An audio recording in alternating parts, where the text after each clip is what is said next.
8월 31일 말씀으로 여는 하루.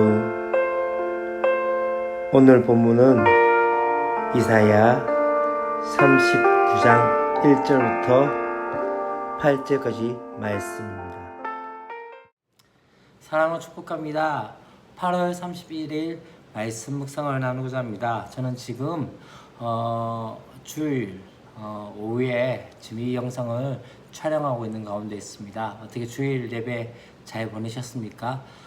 계속적으로 비대면 예배 가운데 드려지게 되어지고 일단은 저희 오전삼교회는 이번 주의 추세를 보고 또다시 결정하는 상황 가운데 있습니다. 어떻게 결정될지 잘 모르겠지만은 아마 비대면이 또 되어지지 않을까라는 그런 생각이 들고 있습니다. 지금 중등부 예배 부분에서도 이번 주 조회수가 저번 주보다 11명이 줄어든 상황 가운데 있습니다. 다시 말하면 이제 또 다시 처음으로 또 예배에 대한 것들이 조금씩 또 그 강조들이 사라지고 있다는 것을 보게 되어진 것 같습니다. 예배에 우리가 생명을 걸어야 되고 목숨을 걸어야 되지 않겠나라는 생각들이 있습니다. 그렇기 때문에 온라인이든 또 대면이든 그것이 중요한 것이 아니라 우리의 마음 가운데 하나님에 대한 간절함이 있는지 없는지에 대한 생각들을 함께 해보았으면 좋겠습니다. 어제부터 제가 또 책에 읽었던 내용들을 함께 조금씩 나누었는데요. 오늘 특별히 저는 이 책 중에 노스포인트 교회 이야기를 해가지고 본질은 깊고 영향력은 넓은 교회, 앤디 스탠리 목사님이라고 그 아버님이 또 찰스 스탠리 목사님인데, 특별히 앤디 스탠리 목사님 같은 경우에는 설교나 또 교육적인 부분에서 많이 영향력을 많이 끼치는 그런 목사님 중에 한 분입니다. 특별히 이 책은 노스포인트 교회에 대한 이야기들이 나오는데요. 제가 참 이번에 좀 오래전에 읽었던 책이지만은 제가 생각한 것 중에 하나가 요한복음 1장 17절 말씀 가운데 나온 이야기들 나요? 죄송합니다. 1장 14절 말씀이죠. 말씀이 육신이 되어 우리 가운데 거하심에 우리가 그의 영광을 보니 아버지의 독생자의 영광이요, 뒤에 부분 중요합니다. 은혜와 진리가 충만하더라 라고 말씀하는 것이 있습니다.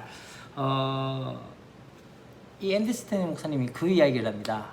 여기서 이 이야기를 참 좋아한다면서 둘 사이에 균형이 아니라 둘 다의 충만한 구현이다 라고 이야기하는 부분이 있습니다. 다시 말하면 교회가 참 중요한 것 중에 하나가 은혜 부분과 진리 부분이 이 대립의 관계가 되어지는 경우들이 많이 있는 것 같습니다. 쉽게 얘기하면은 은혜로서 넘어가자라고 이야기하는 경우들이 있고, 또 뭐 은혜도 좀 하지라고 이야기하면서 또 법이요 진리다라고 이야기하는 경우들이 있게 되어집니다. 노스포인트 교회의 모습 가운데 이 앤디 스탠리 목사님이 이야기한 것 중에 하나는 뭘 이야기하냐면 은혜와 진리가 충만해야 한다라고 이야기합니다. 다시 말하면 어쩌면 우리가 진리를 내쓰면서 그렇게 이야기한 것들이 있습니다. 이번에 이 사람을 도와주면은 그것이 또 어떻게 되면 그것이 나중에 선례가 되어서 다른 사람들 똑같이 해줘야 된다, 이런 상황으로 이야기하면서 진리에 대해서 강조함을 말미암아 어쩌면 은혜에 베푼 것들을 멈춰버린 경우들이 있고, 또 한 가지 중요한 건 무엇입니까? 그냥 뭐 대충 넘어가지라면서 우리 가운데 진리에 대한 부분들을 우리가 또 등한시하게 되어지는 경우들이 있죠. 그래서 대부분이 어떻게 이야기하냐면 균형을 맞추어야 한다 하지만은 요한복음에서의 1장의 이 이야기에서 어떻게 이야기합니까? 은혜와 진리가 충만하더라라고 이야기합니다. 예수님의 사역에서는 균형을 이루지 않았습니다. 한 사람에게 집중될 때도 있고, 또한 어떤 경우들이 있습니까? 다른 사람들 다 같이 그렇게 되어지지 않는 경우들이 있죠. 노스포인트 교회에서도 그런 모습들을 보게 되십니다. 어떤 부분에서는 은혜에 대한 부분들이 되어지고 어떤 부분에서 진리에 대한 부분들이 되어지면서 중요한 건 우리가 볼 때는 뒤죽박죽 같지만은 그럼에도 불구하고 그로 인해서 충만의 역사들을 보게 되어진 것들을 보게 됩니다. 이 부분은 참 한번 생각해 봐야 되지 않겠나는 생각이 듭니다. 너무 많이 이야기한 것 같은데요. 이제 우리 함께 묵상 가운데 함께 나가고자 하는데요. 이사야 39장 1절부터 8절까지 말씀입니다. 앞에 말씀에서 어떤 이야기가 나옵니까?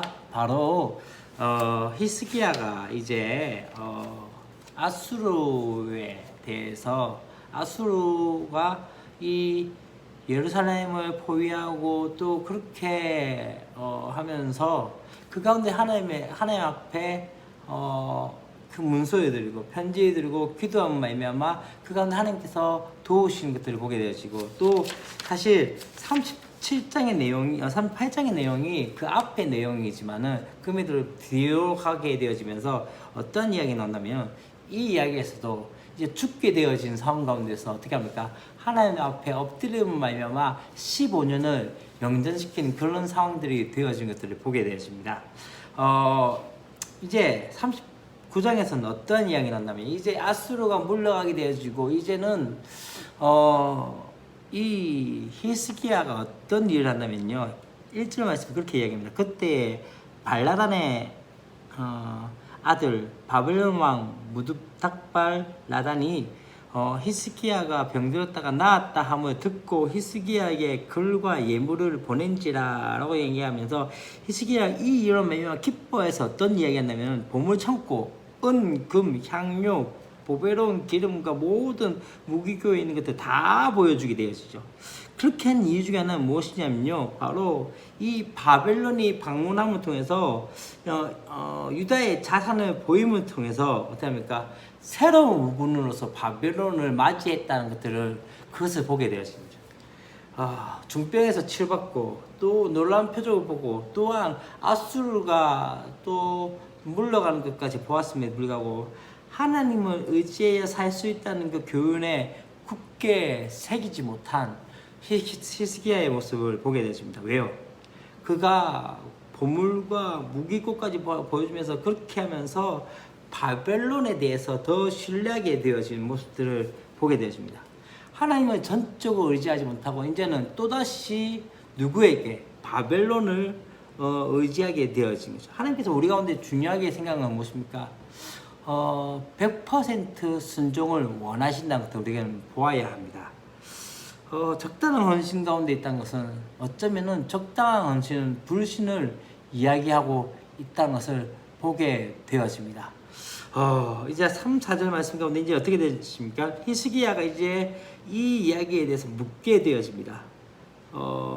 어쩌면은 그렇게 물었을 때 이사야가 히스기야에게 물었을 때 잘못을 깨닫고 했어야 되는데 어쩌면 이 히스기야는 국제 정세에 발빠르게 대처하면서 바벨론과 외교를 맺는 것이 당연하다고 생각했죠. 왜요? 반아수르의 그 정책에 맞서서 어쩌면 그렇게 해야 한다고 생각한 거죠. 근데 중요한 건 무엇입니까? 기도하지 않고 바벨론과 동맹을 맺으면 이것이 비극적인 멸망으로 가게 되어진 것을 보게 되어진 것이죠.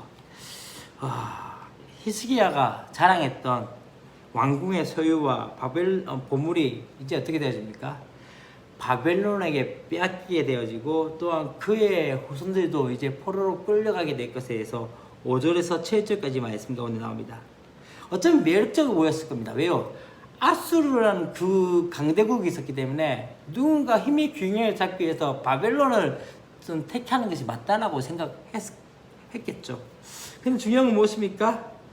죽을 병을 고치시고 또 하늘의 회도 그렇게 후퇴시켰던 그 하나님을 뵙고도 어리석게도 바벨론을 의지하게 되어진 것이죠. 그러면 어쩌면은 이런 일들이 일어나게 되어졌던 거죠. 바벨론에게 몇 년에 586년 BC 586년에 패망하게 되어지고 그가 보였던 모든 그 은과 금과 모든 것들이 누구에게? 바벨론에게, 그렇게 신뢰했던 바벨론에게 빼앗기게 되어지는 경우가 되어집니다. 사실 그렇게 되어지면서 히스기야는 뒤늦게 자신의 어리석음을 깨닫고 하나님의 심판에 대해서 수용합니다. 하나님의 결정이 어쩌면 선하시다고 좋다라고 이야기하면서 인정하며 그것을 받아들입니다. 그리고 잠시 동안, 다시 말하면 자기가 살아있는 동안에 유다가 평안하고 안전할 것에 대해서 그것에 대해서 위안을 받게 되어지죠. 훗날 아수르가 침공했을 때 그는 이런 성공과 실패의 경험의 토대로 더욱더 하나님을 의지하는 모습을 보게 되어집니다. 여러분, 실패할 수 있습니다. 실수할 수 있습니다. 그러나 더 중요한 건 무엇입니까? 그 가운데서 내가 잘못했다고 그건 한탄하고 그 다음에 그렇게 생각하는 것보다 더 중요한 것은 지금 내가 할 수 있는 일을 하는 것입니다. 다시 말하면 믿음의 행동을 실천하십시오. 때때로 실수하고 실패할 때 그것을 말미암아 좌절하고 낭만하고 끝난 것이 아니라 다시 일어서서 하나님께 나가는 것이고 하나님을 다시 한번 바라보는 것이죠. 하나님께서는 이런 자들에게 이런 믿음의 삶 가운데 또 그 은혜가 임하게 만드신다는 것이죠. 오늘 우리의 삶 가운데 어떠하십니까? 지금의 우리의 삶 가운데 실수하고 실패됐을 때 또 하나님의 말씀 가운데 나가지 못했을 때 그 가운데 그것에 대해서 낭만하고 어려워하고 힘들어하는 것이 아니라 다시 한번 찾아가십시오.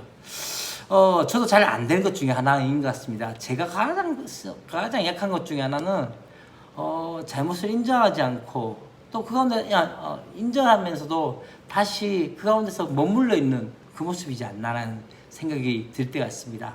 여러분은 어떠하십니까? 우리 다시 한번 실패했을 때, 좌절했을 때, 또 하나님의 뜻에 맞지 않게 행동했을 때 거기서 끝나지 않고 돌이켜서 믿음의 실천을 하는 저와 여러분 되었으면 좋겠습니다. 기도하겠습니다. 하나님 아버지 감사합니다. 히스기야의 모습을 바라보면서 참 어리석은 우리의 모습과 같다는 것 생각이 들어집니다. 아수르에 대해서 또한 자신의 병에 대해서 그렇게 하나님께서 말씀하시고 그렇게 하나님께서 역사하셨음에도 불구하고 또다시 국제 정세와 모든 것들을 바라보면서 환경과 상황 가운데 그렇게 또 바벨론을 의지함으로 말미암아 그렇게 또 큰 실수를 범하는 말미암아 유다가 패망의 길 가운데 바벨론에게 망하게 되는 그런 상황들을 보게 되었습니다.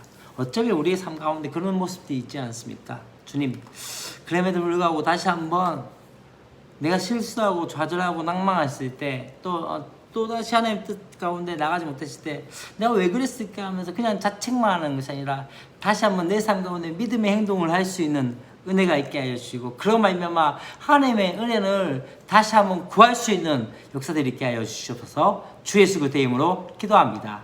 아멘.